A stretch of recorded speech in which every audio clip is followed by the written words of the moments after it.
वसुंधरा राजे जी वाजपेयी सरकार में केंद्र में मंत्री रही हैं और इसलिए उसको आप इग्नोरेंस कहेंगे तो फिर कोई डेफिनेशन नहीं होगी।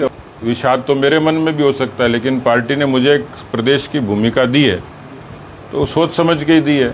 जब हमने पार्टी को अपना लिया तो कश्मीर से कन्याकुमारी तक आर्ग्यूमेंट नहीं करनी।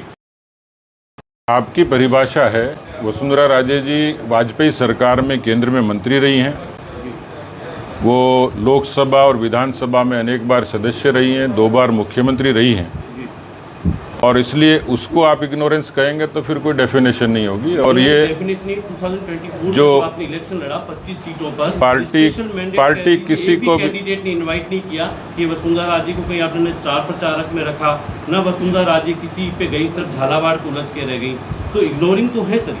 ये आपकी डेफिनेशन है। मेरी नहीं, वो झालावाड़ में पूरे समय काम कर रही थी और झालावाड़ के आसपास की सीटों में जहां उनको समय मिला वो गई हैं। वो राष्ट्र की उपाध्यक्ष हैं और इतने लाखों करोड़ों लोगों में और चंद लोगों में शुमार होना ये कोई कम सम्मान नहीं है।